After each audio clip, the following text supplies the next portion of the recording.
राम राम. राम राम. कुठले पाहुणे? पाहुणे मी ते पंचायत समितीचे उमेदवार आहे ते. उमेदवार? हा. अरे आमचे सगळे उमेदवार आता काय यांचं इथे? आता निवडणूक आहे, मी उभा आहे आप्पा. निवडणूक आता तर मागच्या वर्षी तर निवडणुका झाल्या. ही आमदारकीची झाली निवडणूक. आता ही जिल्हा परिषद पंचायत समितीची निवडणूक आहे आणि उमेदवार आहे आता. अरे हा कृषी प्रधान देश आहे काही इलेक्शन प्रधान देश आहे. इथे लोकांच्या समस्या सोडून हे राजकारणी का फक्त निवडणुकाच खेळताय काय? पहा या जिल्हा परिषदच्या निवडणुका आहे या फार दिवसापासून रखडल्या होत्या. बऱ्या कळल्या होत्या ना.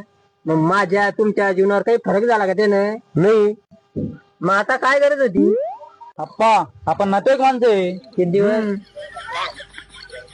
अरे आपण तुमच्या जवळचे नाते लोक आहे ते. जवळचे नाते घे. हा. मग आपल्या पोराला पोरगी पहा ना मग एखादी.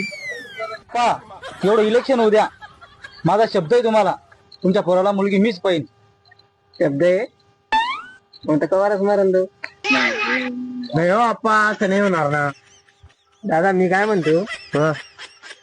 तुमची पोरगी दिली आणि मग माझ्या पोराला पाहिजे का? पाहिजे का? ते कुठे तू कुठे लेवल पाहणं पडेल ना. बरोबर आहे. ते कशाला आपल्या गरीबाच्या घरी पोर देतील, ते त्यांच्या लेवलला पाहिजे ना. मग आम्ही तुम्हाला कशाला मतदान करा? आम्ही बी आमच्या लेवलच्याच माणसाला मतदान करतो ना. यांना मतदान करून का यांची घोटाळे 5 वेळा जामिनाचे आयुष्यभर. आप्पा एवढ्या वेळेस मदत करा, भरपूर अटीतटीचा सामना आहे. अरे एवढ्या वेळेस करून तर तुम्ही 15 वर्ष काढले. ते जमणार नाही. तुम्हाला सांगू का दादा, तुम्ही एवढे कुठाने करायपेक्षा तुम्हाला एक सांगतो मी, या पोरांचे कामधंद्याचं काहीतरी पहा, नाही तर यांना पोरी पहा, यांचे लग्न लावा. पुढच्या 5 वर्षापर्यंत तुमचंच मतदान डबल होईल. बरोबर आहे की नाही? भाऊ येतो मग मी, मला काम आहे.